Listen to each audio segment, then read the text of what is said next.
Hi, I'm Dr. Nicole Rogers, a board-certified dermatologist and hair transplant surgeon here in Metairie, Louisiana. And today we're going to talk a little bit about the difference between FUT and FUE. A lot of our patients, when they come in, they're kind of new to the process. They're trying to understand the differences and how we can harvest the hair. So we're going to try and explain, and we're going to show you some nice photographs so you can understand very clearly the differences between FUT and FUE harvesting. So first, let's just take a quick overview. You can see this slide shows you in one snapshot the difference between strip and FUE.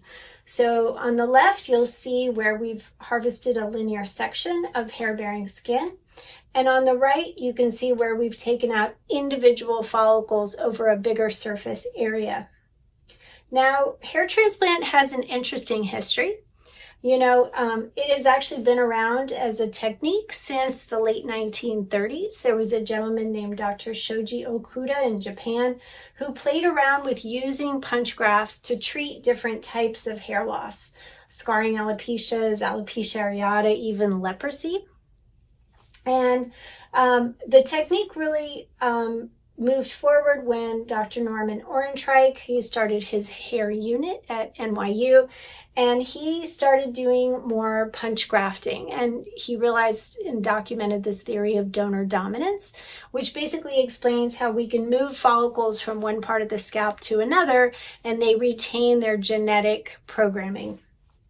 The problem with these early punch grafts is that they were not always cosmetically a good outcome in the long run. So we had things like cornrows, Barbie doll hairs, picket fence hairlines. And so the technique was technically successful, but cosmetically a failure, as my mentor, Dr. Mark Avram, used to say. Now, people often still use the word plug. I tend to try to avoid that because in my mind, it's a 4-letter word.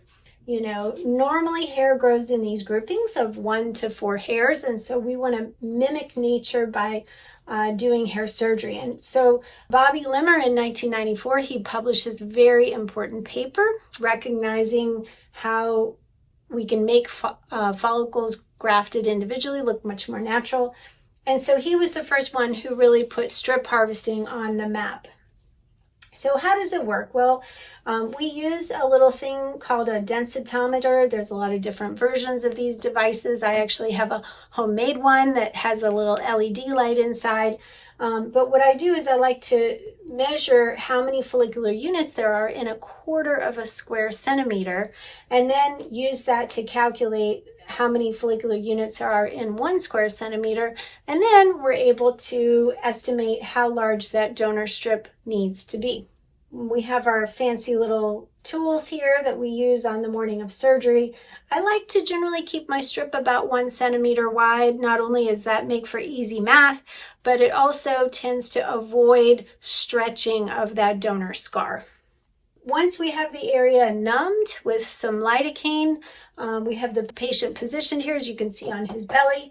We're basically just going very lightly under the skin surface, just gently scoring that skin surface. And then we're using tension. These are what we call skin hooks to pull the follicle skin edges apart. And that helps us avoid accidentally cutting or transecting those hair follicles.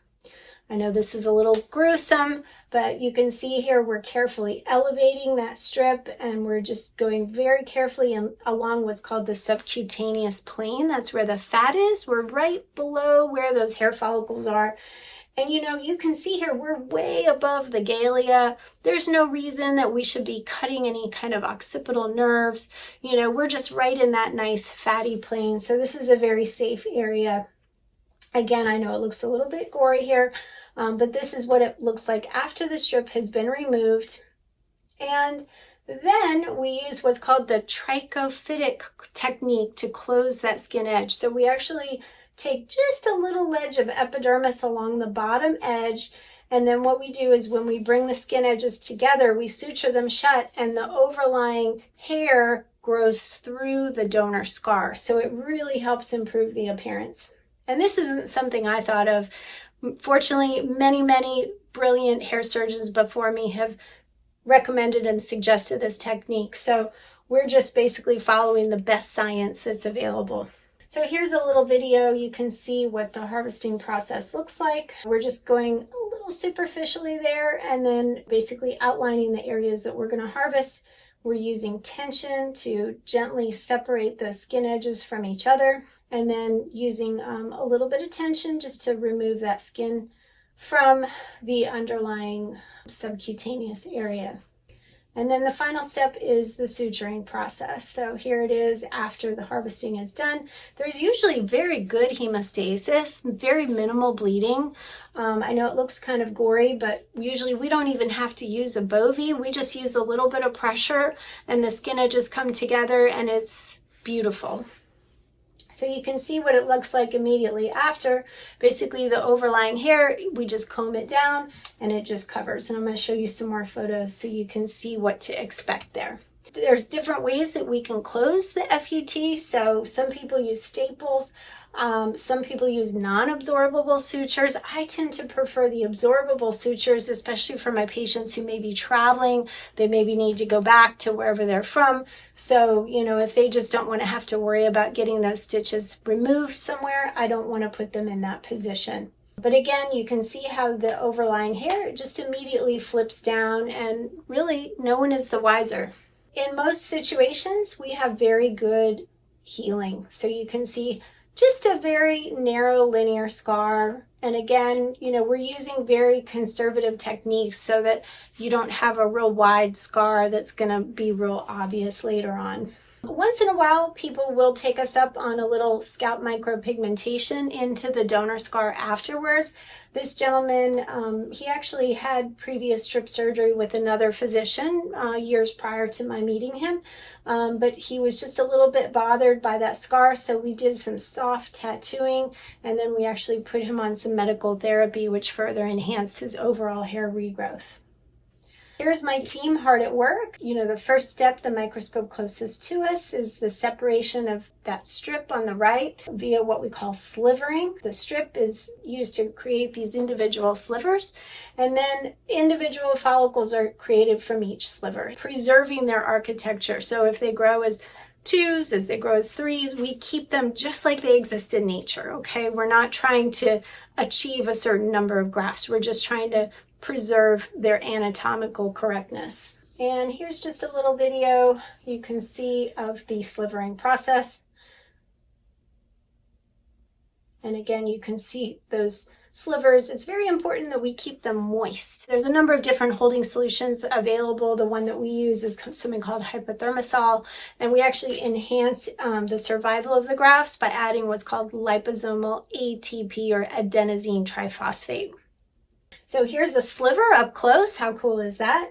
And I'm just going to show you a couple little X's so what you can see, what my technicians see under the microscope. They're kind of deciding where are they going to separate those follicles from each other. And you can see, where the little hash marks get made. This little area at the end where there's some transected follicles, that's just going to get trimmed and discarded because we don't want to give you ingrown hairs. Like, if we use those little tiny leftover buds, sometimes it doesn't grow very well or it creates problems. Now, what's interesting is that, we get to see people with all different size follicles. And so some people, they have more fine hair. Other people, they have, very large follicular groupings. Sometimes they have a lot of splay, as you can see these groupings on the right. They spread apart a lot at the base. So you can see where the bulbs are, real far from each other. They almost look like teepees, if you will. In order to put the grafts back, first we have to create little recipient sites. And again, we do that under local anesthesia. But then we use specialized forceps. And what we're doing is just very carefully picking up those grafts and then slipping them into place. And again, myself, my nursing team, they're using high-powered loops in order for us to all be able to see and work. So here's a little picture. You can see how very carefully we're just picking up the graft right at the base of the follicle. We're trying not to crush the bulb. We're trying to keep it well hydrated as we're doing so. And then basically we're just placing it so it's flush with the surrounding skin, okay? We don't want to put it too deep because then you can get what's called pitting. So we want to actually just keep a little bit of epidermis sort of at the level of the surrounding skin, and maybe even have it sit a little bit higher so that when that turns into a scab, it'll just fall off and it'll heal evenly with the surrounding skin. So here's a picture of a gentleman immediately post-op, his strip surgery. You can see how there's a little bit of redness. You can see all these little tiny grafts and sort of the tops of them just barely sticking out. And then over the next week, you're going to see all of the scabs start to slough off. They're going to turn into little scabs. They're going to fall off. And then, interestingly, the hairs themselves, the grafts, are going to enter a resting phase. They're going to shed. So when you look at it, say 6 weeks after, it may look like you had nothing done. But then slowly around 4 to 8 months is when we start seeing the grafts coming in. And then sometimes anywhere between 12 and 18 months is usually when people see their full final results from the surgery. So, you know, it's a pretty dramatic process, but it happens slowly. For some people, if they have crown thinning, I usually recommend doing some grafting, but later. So, you know, that is sort of our secondary priority. We want to first focus on framing the face. And then if people have balding areas in the back that bother them, then we can go back and work more back there later. So you can see this gentleman, he had just a fine linear scar. He did very, very well. Okay, so why are we still offering strip? Okay, a lot of people ask me this every single day because, you know, they see this newer technique, this FUE, and they say, why are you still offering strip? Well, this is a very important publication that was done in 2019 by my colleagues in Minneapolis. And what they found was that when they looked at the total number of lifetime grafts that you can harvest between the strip and the FUE, it's higher in patients who choose to do the strip. And it makes sense if you think about it because we're harvesting the hair in a very efficient manner, right? We're just taking that linear strip from that filet mignon, that very dense, beautiful, permanent, what we call safe donor area, and we're making sure that we stay in that safe donor area. And the nice thing is when you just take that 1 centimeter strip, you can overlap, you can go a little bit above it, a little bit below it, you can wrap around and take up above the ear, okay? So often we'll do repeat strip surgeries where we go from the middle to the right side, then we'll go from the middle to the left side, but we can harvest very strategically with strip. Now, the downfall and the trade-off is that you will have a linear scar. So, you know, I have some patients who just don't want to take a chance on having a linear scar, okay? So if you fall into that camp, then we do the second technique. We do the follicular unit excision. For gentlemen who want to preserve the ability to wear their hair very short, FUE allows us to harvest individual follicular units from that bigger surface area. So on the morning of surgery, if you haven't already trimmed your hair, we're going to trim it for you very, very short. And then we're going to numb the whole back of the scalp. And then we're going to use a specialized device to harvest those grafts individually one by one from that bigger surface area. Now, men love this technique because they don't really seem to have as much pain, they say. They tell me they feel like they have a faster recovery. I don't always know that that's the case because, like I said, we get good feedback from men who harvest or women who harvest either technique. There's a lot of different devices on the market that are used for FUE. You know, some of them are manual, some of them are motorized. The key is understanding the movements of that little tool that's harvesting.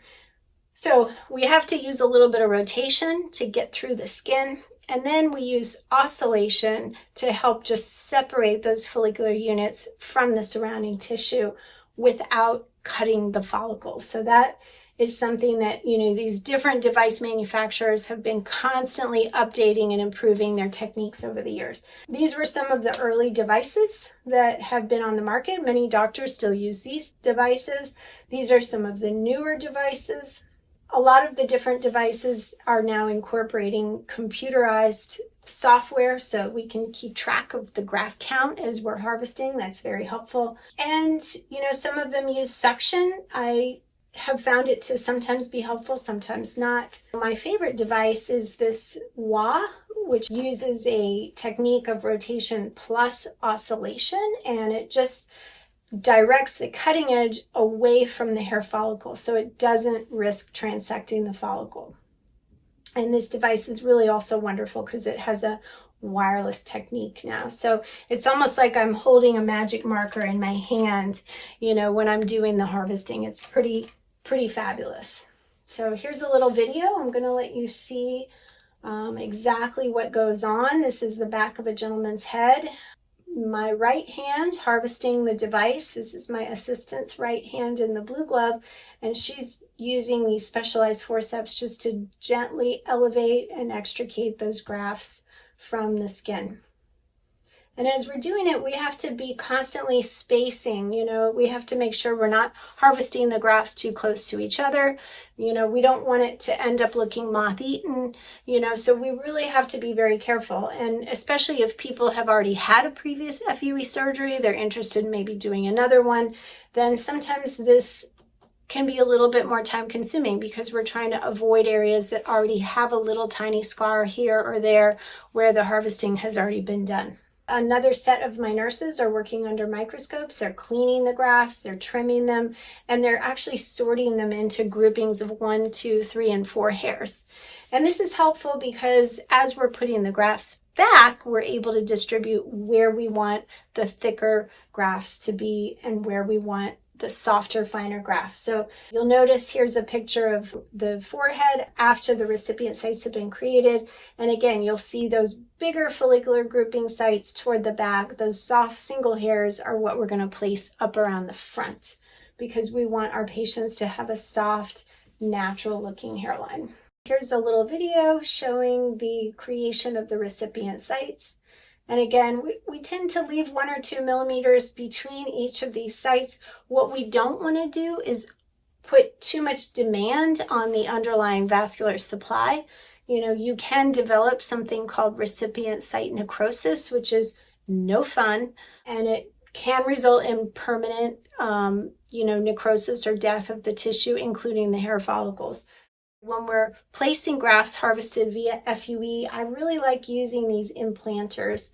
The implanters basically allow us to protect the hair bulb and to just very gently slide those grafts into position without having to necessarily squeeze the bulb or risk any kind of a crush injury on the hair bulb. And it also makes the placement a little bit quicker. So for those of you who come and do an FUE with us, you'll actually see we have almost like an assembly line. We have the grafts lined up in front, and then we have nurses passing them, and we're placing those grafts back as quickly as possible. Here's a gentleman who had undergone FUE hair surgery with us. You can see how, it should look obviously soft, natural. What about women? The majority of our female patients will opt for FUT or strip harvest because their hair is long and they're not ever planning on shaving the back of their head. So, there's really not any obvious advantage for women to do FUE unless they think they're going to shave their head in the future, or unless they just have a really short haircut and they just don't want to take a chance on having a linear scar. But just as with the men, you can see how that linear scar is closed with a dissolving suture, and then the overlying hair just falls down and it just covers that area. And women usually heal extremely well. Sometimes I worry a little bit more about hypertrophic scarring or keloid formation in my darker skin types. And these are a couple of gentlemen who I inherited. They had had hair surgery elsewhere and they developed these very significant keloids. And, sometimes it's hard to really get those under control. LeBron James got a lot of media attention for his hair surgery because apparently he had that linear scar back there. So for a lot of men, doing FUE harvesting is a better choice. And, especially if they like wearing their hair cut very low, or if they have any risk of keloid formation, say formed elsewhere on their body. This gentleman, he had a condition called acne keloidalis nuchae, which is a little acne bumps below his neck, and I was a little bit worried about him having some kind of a linear scar. We can do either technique, strip or FUE, in basically all different skin types and men or women. It's really just personal preference. And, if you're not sure, we talk about it during the consultation. We go through the various pros and cons. With strip, you have the largest number of lifetime follicles with the most permanent donor area. You're really not going to thin out that donor area. There's minimal to no transection, but there is that risk of a linear scar, and there can be a little more discomfort in the short run while that area is healing. For FUE, there's no linear scar, there's less discomfort. There may also be a higher ratio of groupings. That's something that one of my colleagues in Brazil, Dr. Rustin, published, interesting, looking at the difference between FUE and FUT. Sometimes with FUE, as the surgeon, we tend to cherry pick the slightly larger graft. So, sometimes that can be an advantage in favor of FUE. But there is a little bit of risk of transection, right? Because we're pulling those follicles out one by one. We do have to usually shave the donor first. Now, some clinics, they offer what's called no-shave FUE. I find it to be much more time consuming, and I usually try and encourage my patients to let us just shave that donor area on the day of, because it usually grows back very quickly. But there is a caveat, which is that if you try and do repeat FUE surgeries in that same area, you can risk thinning it out. So that is a challenge. And there's probably less total number of lifetime follicles that can be harvested with FUE. So I hope this has been helpful as you are navigating your journey toward hair surgery, considering different techniques. One final thought, I have had patients who started with FUT and went to FUE later. I've also had patients who started with FUE and went to FUT later. And so, I think either technique can be very successful, in the right hands and in the right situations. All right, thanks so much.